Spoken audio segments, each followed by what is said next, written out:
Hello and welcome back to the channel. Capsules here for another fitting video for alpha clones, and today we are going to look at the other Minmatar cruiser, the Rupture, which will be contrasting to the Stabber that we did last week, in a sense that this will be a brawler build.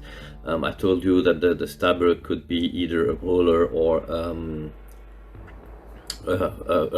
range kiting build, as I showcased, and today we are going to do the opposite. So the Rupture, you could fit it for long range. Go look at the Stabber video and you will get a feel of the fittings that you would need to apply to it. This time we are going on the other side of the mirror and looking at a brawler build for the Rupture. Before we are going to the fitting, let's take a look at the general characteristics of the ship. So you see, in terms of appearance, this is quite boxy. I must say that it's not one of the best looking ship in the game, especially when I compare that to the Moa, which we did a couple of days ago. So yeah, not the best looking ship ever, but anyway, it's a compact ship, and that is reflecting on the signature radius, which is a bit smaller. And anyway, even if you don't like the sort of rusty appearance of the base skin, you can always buy other skin that will give a bit more colorful appearance on your Rupture. And you see here that you have quite a bountiful of them that you can use to get a different feel of the ship. In terms of description and traits, basically this is the standard layout for a Tech 6 cruiser. You will get a 5% increase in your shield hit points per shield operation, so 25 more hit points, and that is why I'm pushing it more into the brawler build than into the kiting build, because you will get a more natural capability to soak up damage with that kind of bonus. And the other one is bound to your cruiser command, where you will get a 5% in cannon tracking speed. Again, this is more useful when you are really at close range and where the orbital speed or angular velocity will be really key, and the tracking speed needed to catch on your target as well. Same goes with the activation time, so you will get a reduction in your cannon activation time. Cannon do have a slightly higher rate of fire or lower rate of fire and higher activation time. I'm always mismatching both, and so that's a nice boost there. It will basically impact your DPS because your guns will be firing more often. But it's a nice way of looking at cannon, because it is indeed one of the weak points is the activation time.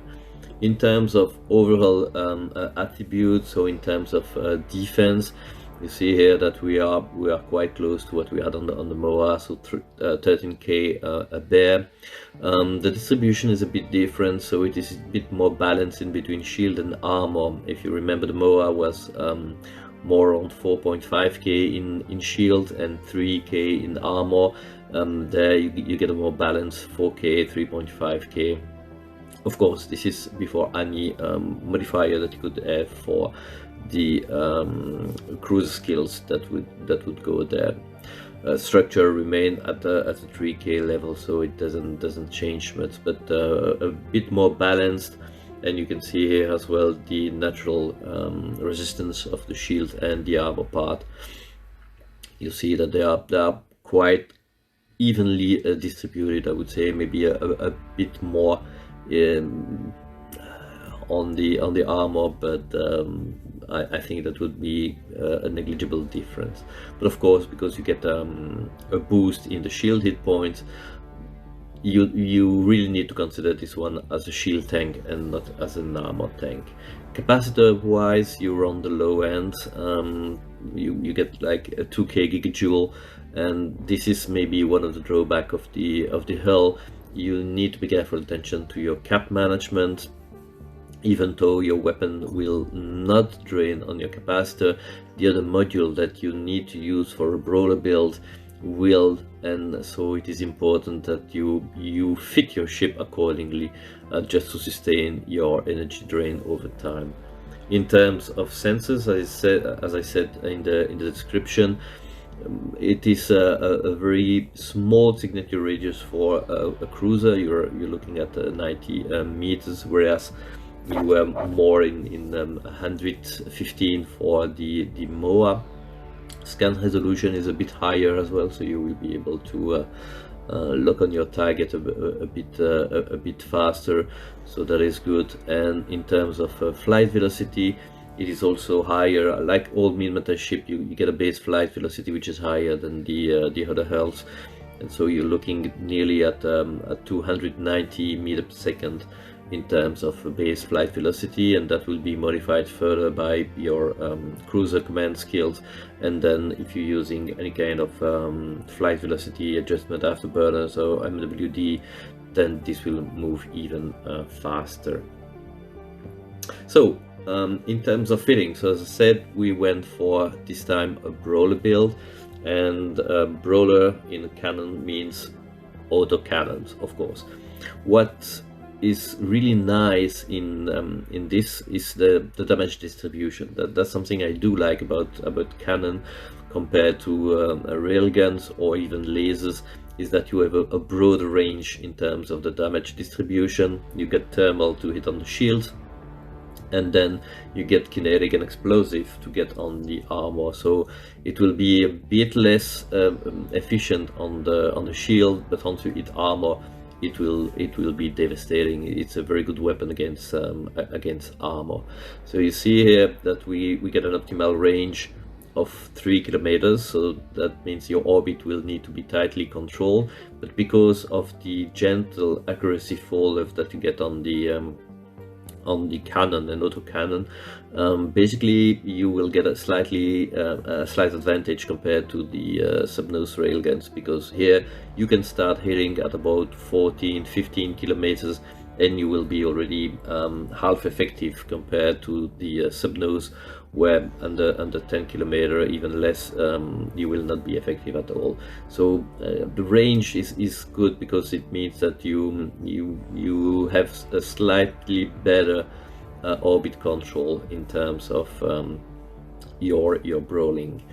And tracking speed is okay. You get a 70, it's a bit lower than what you have on the subnose railguns, but anyway, it is largely sufficient to annihilate frigates and destroyers that would come your way. And you see here the activation time, because of the modules that I have and the skills, we're looking at an activation time of less than 4 seconds, so that is very good.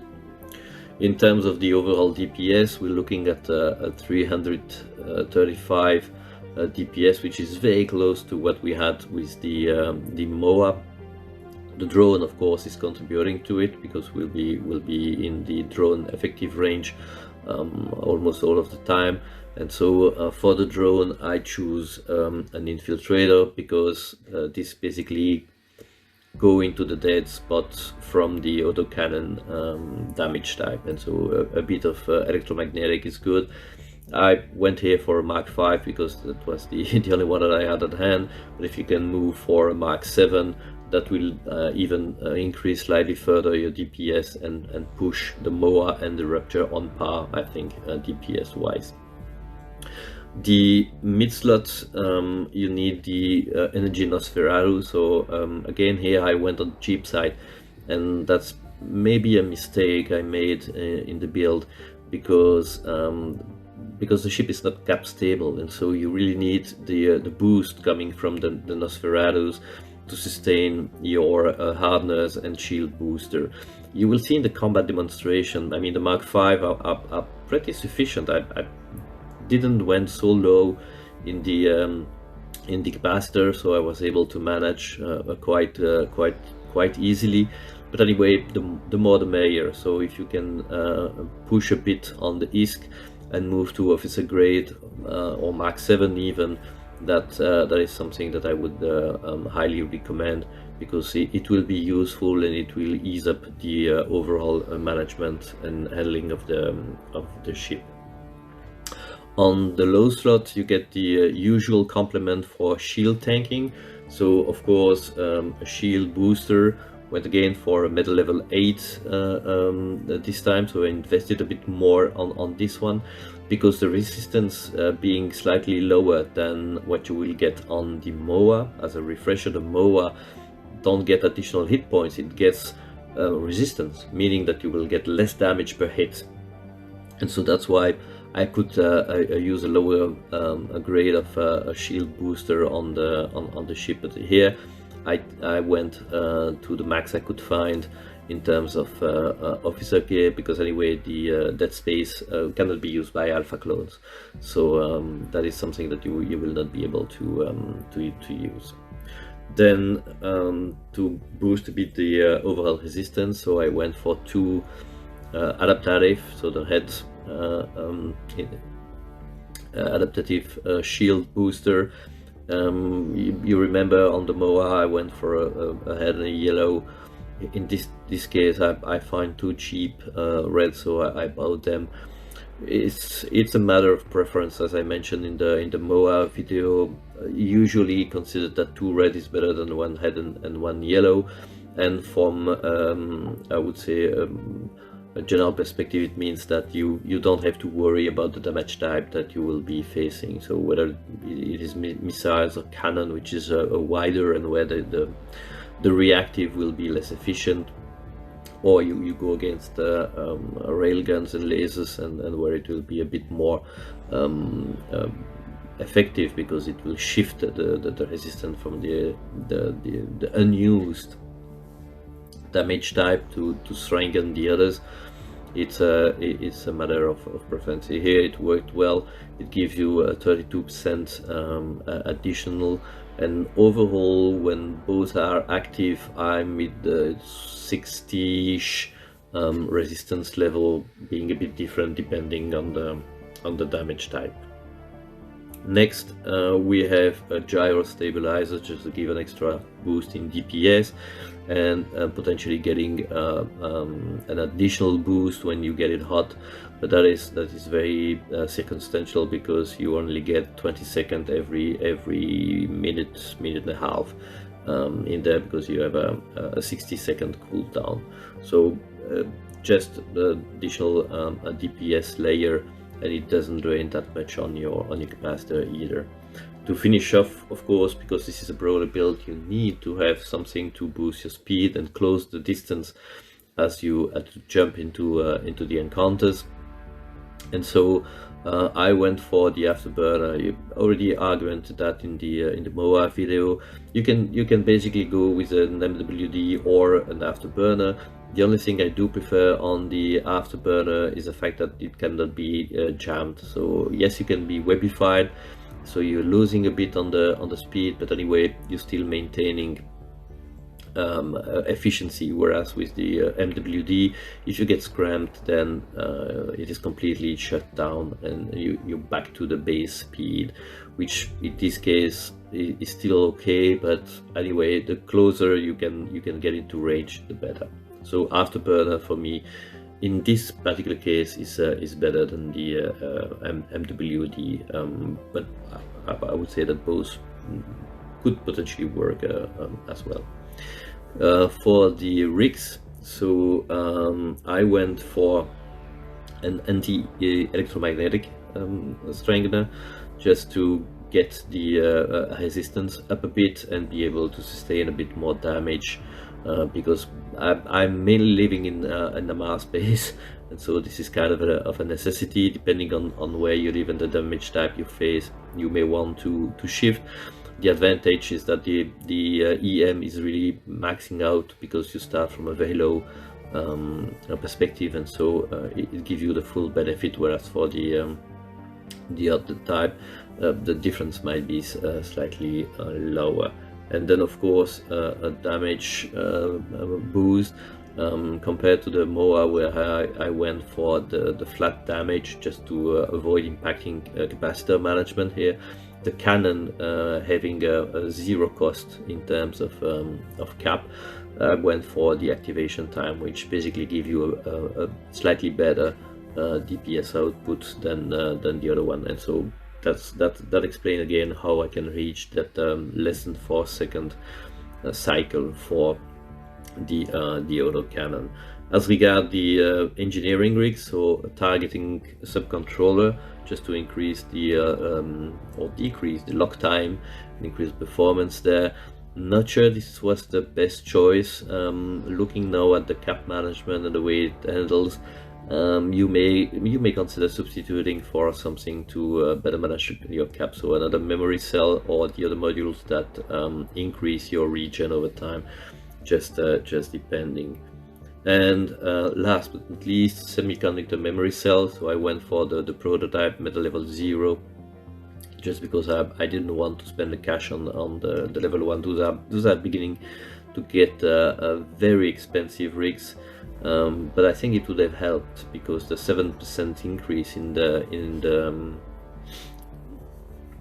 capacitor multiplier I think would help and give me a bit more breadth in terms of capacitor management. So maybe a metal level 1, or well, not metal level 1, but a semiconductor memory cell 1 would be better with the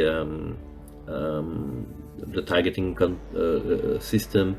Where if you stick to 2 prototype, then you can substitute.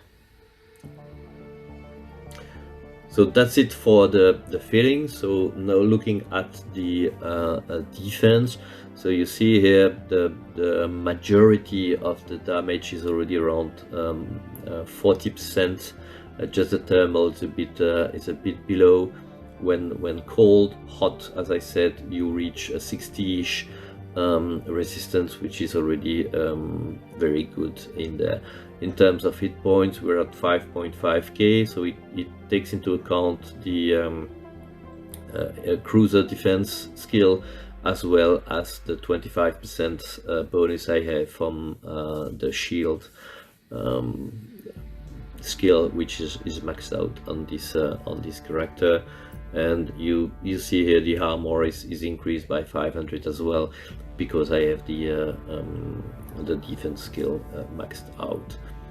In terms of capacitor, so we are not cap stable, as I already mentioned. We have like 8 minutes, which is fairly good to manage a single encounter. It's no big deal. And if you are managing wisely, meaning that you basically activate on a permanent basis the Hardener and the Nosferatu, and that should be the 4 modules which are on all the time. And then you use the booster, the shield booster, only when your shield start to reach like the 70%. Then you can activate it for a few cycles to regen back. And then you will see that in the 2 combat encounters that I've added to this video, just to showcase a bit the performance of the ship in ratting.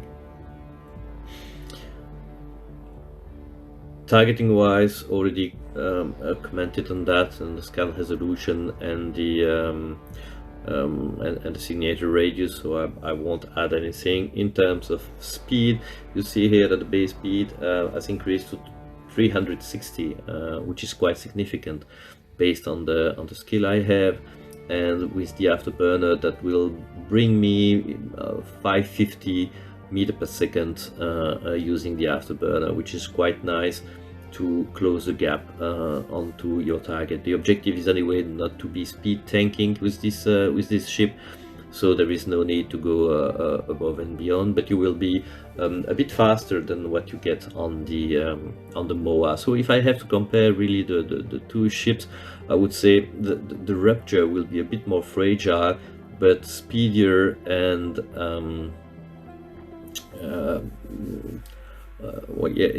speedier and handling a bit differently. But that would be the main difference, I would say. The MOA will have more resist, cap stable, but you will need to manage your orbit more tightly, whereas with the Rupture you will need to be a bit more careful about your cap management, and you will have a bit less natural resistance, but the orbital range and the accuracy of the autocannon will make it a bit more easy to handle and grasp.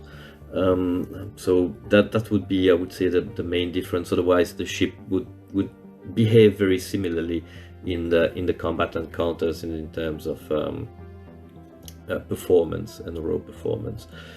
In terms of ship cost, so if we look at the price estimation, so the MOA was around 88 million. This one is a bit cheaper. It's a bit cheaper because I didn't invest in the battery, so I went for the free rigs compared to the level 1 that I had on the MOA. So that is one of the cost elements that explain the difference. And also on the MOA I went for officer gear in terms of the Nosferatu, which I didn't do on this one. I went on the cheaper side, I would say. So you see, you're like 20 million below in terms of overall price tag, but anyway you get the same level of performance. So it means that you could still gain a bit and put them on par in terms of price, and potentially then the Rupture would be a bit better in terms of performance, but that would be very marginal. The DPS would not change significantly. It will be mainly on the cap management that the difference would be, with potentially reaching cap stable or increasing maybe to like 9-10 minutes in terms of overall capacity. So that's it for the ship and its fitting. The next part of the video are basically 2 combat encounters. They are tier 6. As I said before, I'm not keen on getting a brawl build into a tech 7.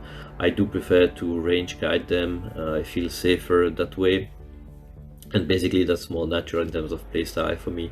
But for chaining the tier 6 encounters, both the MOA and the Rupture will give you a very similar performance, and they will be more efficient than the Mauler with its range build, or the Stabber that I showcased previously. So I said 2 encounters. One is sort of a best case scenario where I went for a neutral mission. It was a Galente, or anyway a Railgun damage type. So the ship was very at ease managing the damage, and I didn't have to use the shield booster that often. And then the second one is sort of the worst case, where I went with an Amar encounter with lasers. And then of course you see a huge difference in terms of how your shield are being damaged, and then the shield booster you use is completely different. You need to cycle it much more often and pay a bit closer attention to your shields than for the other one. But other than that, the ship performed well in both encounters, and it's a very pleasant one to handle.